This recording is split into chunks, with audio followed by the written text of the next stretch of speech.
Bonjour, aujourd'hui je suis très content puisqu'on va enfin faire la vidéo pour parler du chat. Du voyage, comment ça s'est passé et puis de comment ça s'est passé, de l'arrivée, l'adaptation, tout ça sur les quelques jours.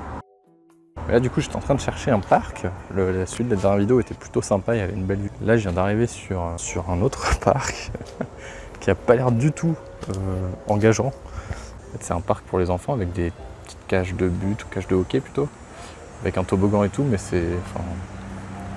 genre ça n'a pas dû être tondu depuis très longtemps. Enfin, ça a l'air totalement désaffecté quoi. Et je pense qu'il y a le tétanos partout sur, sur les cages qu'il y a ici.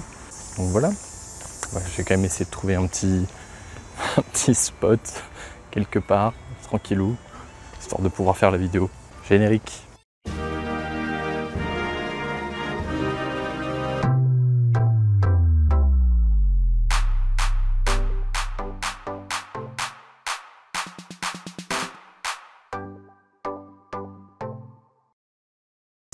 Bon voilà, j'ai réussi à trouver un petit spot un peu plus sympa, juste à côté. Alors il y a des cigales qui font beaucoup de bruit. J'espère qu'avec le micro on les entendra pas trop. Oh, il y a un écureuil. Je sais pas si on va bien le voir. Petit écureuil qui s'est perdu là. Du coup, parlons donc du chat. Alors déjà ce qu'il faut savoir, donc au niveau du Canada, ils sont pas trop embêtants pour les animaux. La seule chose principalement qu'il fallait, c'était du coup un passeport pour qu'ils puissent voyager, qu'ils puissent prendre l'avion. Donc ça, en le demandant tout simplement au vétérinaire, voilà, il fait une petite vérification. Et au niveau des vaccins, le seul vaccin qui est obligatoire, c'est le vaccin contre la rage. Donc nous, on ne l'avait pas fait. Il en avait eu d'autres, il avait eu le vaccin Leucose, Coryza. Là, du coup, on lui a fait la rage avant de partir. Sachant qu'un vaccin suffit. Vu que le déménagement a été pas mal décalé, on a eu le temps de faire le rappel l'année d'après. Et on l'a fait pucer aussi. Alors d'ailleurs, chose assez drôle, puisque du coup on lui a fait la puce. Mais l'année d'après, quand on a été vérifier la puce chez le vétérinaire, elle avait disparu. Il ne la trouvait pas, il passait avec son appareil un peu partout. Il ne trouvait pas la puce. Des deux côtés, il a cherché partout. Donc il l'a repucé une deuxième fois, donc on a dû avoir une deuxième carte. En fait, quand vous faites pucer votre chat, du coup vous avez une carte d'appartenance en gros, qui met l'identité du chat, le numéro de la puce, tout ça, et ça, qu'il vous faut l'avoir avec vous. En fait, vous le mettez dans son passeport. Important aussi, c'est qu'il faut qu'il y ait les certificats de vaccination dans le passeport. En fait, le carnet de santé de l'animal, on l'a pris, mais il ne le regarde pas trop. Et il faut faire aussi un certificat de bonne santé. Alors personne ne nous l'a demandé, c'est écrit sur internet ou autre, personne après, quand on a passé les différentes étapes, nous a demandé un certificat de bonne santé. Mais on l'a fait quand même dans le doute. Certaines races de chiens, de chats, d'animaux ne sont pas autorisées dans les avions. Pour Fanta, il n'y avait pas de souci, voilà, il pouvait passer. Ensuite, c'est posé la question du comment le transporter. Donc est-ce qu'on le transportait en bagage en soute ou est-ce qu'on le transportait en bagage cabine? Sauf qu'en bagage cabine, il y a une limitation qui est donc de 8 kg, caisse comprise. Donc il faut que le chat et la caisse fassent 8 kg, hein, pour dire. Le problème c'est que Fanta, lui tout seul, vu qu'il a une ossature lourde et qu'il est très grand... Mais j'aime pas ce docteur, il dit que je suis gros, il arrête pas de se moquer de moi. Tu n'es pas gros, mon trésor, tu as une ossature lourde. C'est qu'est-ce que je lui ai dit, mais il fait rien qu'à continuer. Vu qu'il était très grand, en fait, à lui tout seul, il fait déjà 8 kg. Donc la question s'est pas trop posée. Les pompiers. On reparlera des pompiers un peu plus tard dans la vidéo. Donc du coup, la question s'est pas trop posée, donc on a été obligé de le mettre en bagage en soute. Et donc on a voyagé avec TAP Portugal. Et en fait, TAP Portugal, bagage en soute, quand on a acheté une guêpe qui passe devant l'écran, quand on a acheté les billets, en fait on pouvait rajouter animal en cabine, on ne pouvait pas rajouter animal en soute. En fait, il fallait les appeler. Oui, allô? Allô? Et ben voilà, c'est efficace, il a raccroché. Et pour appeler TAP Portugal, c'est une galère. Pour vous dire, en fait, j'ai passé plus de 5 heures d'appel en attente pour essayer de les avoir. J'ai essayé plusieurs numéros parce qu'il y a un numéro gratuit, mais en fait je pense qu'il n'y a personne derrière ce numéro gratuit. Personne ne répond, puis au bout d'une heure en fait ça coupe. Donc après j'ai essayé des numéros payants, et pareil en fait même les numéros payants au bout d'une heure ça coupait. En fait vous attendez, vous avez la musique pendant une heure et puis ça coupe tout simplement. On va couper chérie. Alors je savais pas si ça venait de chez eux ou de mon téléphone au début. Voilà, si on met tout bout à bout ça fait plus de 5 heures. Ça doit faire quand même quasiment 6 heures je pense d'appel pour réussir à tomber sur quelqu'un. Et quand j'ai réussi à les appeler, ils ont répondu au bout de 58 minutes et 30 secondes. Donc je veux dire que j'étais en gros stress. Je me dis est-ce que ça va couper au bout d'une heure Et du coup, j'ai réussi à avoir quelqu'un. Pour ça, Tap Portugal, je ne gérais pas trop, quoi. Et donc on a pu le rajouter. Et on a payé au moment de l'enregistrement à l'aéroport. On n'a pas pu payer en avance.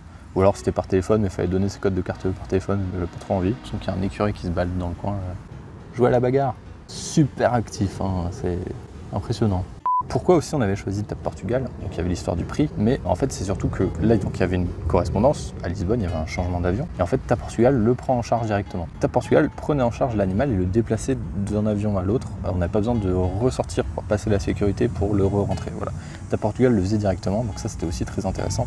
Et pour le billet on a payé 230 €. Alors sur le site il y avait écrit que c'était 230 par avion, mais en réalité là on a payé une seule fois 230 pour tout le voyage. Du coup je vous montre un petit peu la caisse du chat. Donc on avait acheté des tapis qu'on met normalement pour les chatons ou les chiots pour leur apprendre à être propre en fait, à faire pipi ou autre. Des trucs un peu absorbants. Et en fait on avait tapissé ça dégage la guêpe. Et en fait on avait tapissé sa caisse avec ça, un petit peu partout, au cas où il fasse pipi caca.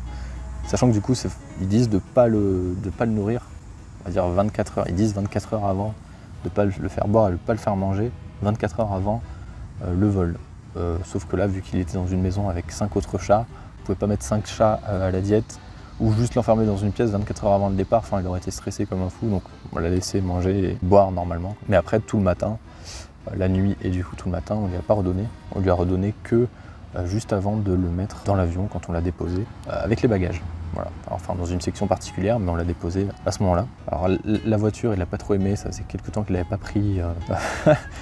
Il était bien en forme, hein. Il a été bien en forme dans la voiture, même si après sur l'autoroute il a dormi un petit peu. Mais à l'aéroport, par contre, il ne bougeait plus du tout. À un moment, on a essayé de le faire sortir pour essayer de le faire se balader un petit peu haut, de se dégourdir les jambes avant le voyage. Donc il a vraiment pas voulu sortir. Il était au fond de sa caisse, il ne bougeait pas. Elle était encore en bon état, toute propre. Et donc au moment de le déposer, donc c'est à ce moment-là qu'on a mis les croquettes et l'eau. Sachant que pour l'eau, donc on avait acheté une écuelle spécifique avec des rebords pour éviter que l'eau gicle partout. On s'est dit que c'était quand même beaucoup plus pratique. On a galéré à avoir une écuelle comme ça. Il ne trouvait qu'un seul site internet sur lequel il y en avait une. C'était Polytrans, ça s'appelait. La seule chose qu'ils ont demandé avant, quand on a enregistré, c'est le passeport. Voilà, son passeport et sa carte d'appartenance. Donc après, il y a eu le voyage, où du coup je l'ai raconté dans une autre vidéo. Il y a eu des retards, hein, notamment à le décollage, il y a eu des retards aussi à l'atterrissage. Donc on était un peu en stress pour le chat, on pensait à lui, on essayait de le guetter. Chaque atterrissage, décollage, on le voyait se faire mettre dans la cabine, enfin dans l'avion. Mais non, on n'a pas réussi à le voir. Et donc vient l'arrivée.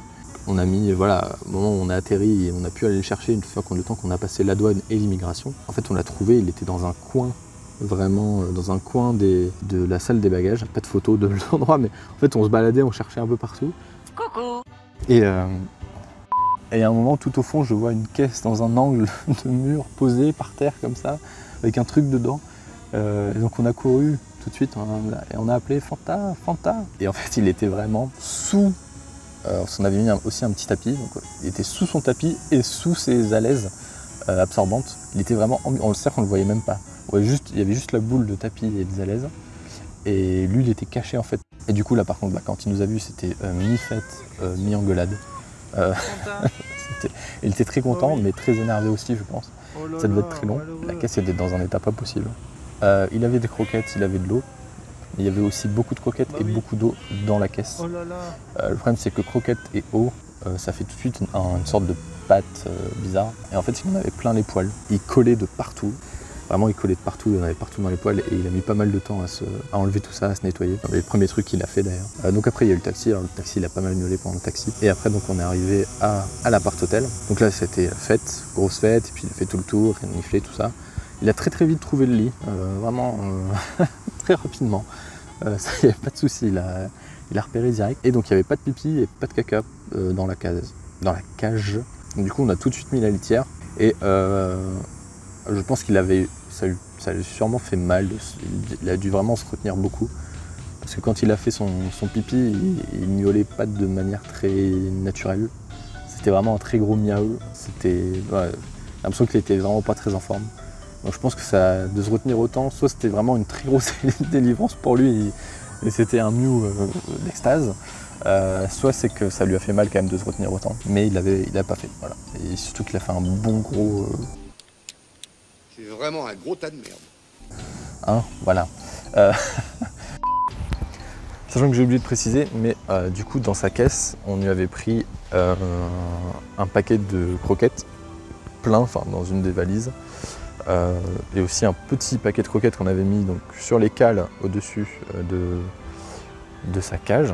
Et on avait pris un bac à litière dans une des valises pour que tout de suite on ait la litière pour pouvoir lui mettre en fait dès qu'on arrive. Et on avait pris une litière végétale qui du coup est une litière qui était beaucoup plus légère et qui nous a permis de tenir quelques jours avant de pouvoir trouver un magasin, de pouvoir trouver la litière qui convient et pouvoir lui acheter de la bouffe. Voilà. On était déjà équipés en arrivant. Et là il y a des écureuils ici encore. Juste là. On va essayer de s'approcher. Ça va l'écureuil?